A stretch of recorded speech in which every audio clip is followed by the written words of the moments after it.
floorboards creaked under my feet as I shuffled through the dimly lit basement of Uncle Frank's old house, a flickering light bulb casting long shadows that seemed to follow me. Beneath a pile of dusty books and forgotten trinkets, I found it, a crumpled photograph of him smiling alongside Vito Morty, the notorious crime boss, at what appeared to be an intimate gathering in the woods. Why would Uncle Frank hide this? My heart raced as I realized every recent call since his funeral involved Aunt Clara speaking alone with Victor, Vito's ruthless son, who now seemed far too eager to discuss family business. Just as these thoughts swirled in my mind, my phone buzzed ominously. "Meet me tonight under the old oak tree, there's something you need to see." I couldn't shake off the unease. The words echoed like a warning from some forgotten nightmare. I knew that oak tree. It stood at the edge of our family land, its gnarled branches reaching out as if grasping for secrets buried deep within the earth.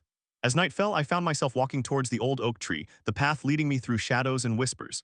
The air grew colder with each step, thick with an unspoken dread that clung to my skin like damp leaves after a storm.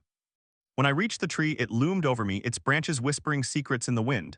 There was Victor leaning against the trunk of the oak, his eyes cold and calculating. "So glad you could make it," he said, his voice smooth but filled with an unsettling sincerity. "What do you want?" I asked, my voice trembling slightly despite my efforts to remain calm. "Sit down for a moment," he urged, patting the ground beside him. Reluctantly, I sat, feeling the rough bark of the tree press against my back. Victor sighed deeply, his gaze flickering towards the darkening sky. "You see this tree?" He pointed upwards, and in the dim light, I noticed something etched into its trunk, symbols that seemed almost too ancient to decipher. They reminded me of Uncle Frank's folklore stories about spirits bound by oaths carved deep within wood.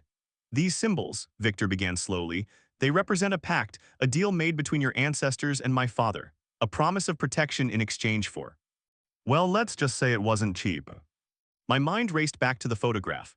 Vito Morty standing proudly next to Uncle Frank. Was this what they had been bargaining over? Protection from his criminal empire? Victor continued, his voice growing more intense with each word. "The pact is about to expire. We need someone new to take its place, and I think you're perfect." I shuddered at the thought of becoming entangled in such a dark bargain, but there was no escaping it now. Victor's eyes were fixed on me, filled with an eerie resolve. "You have until midnight," he said finally. "Go home, think about what you want. Do we make a deal, or do I find someone else?"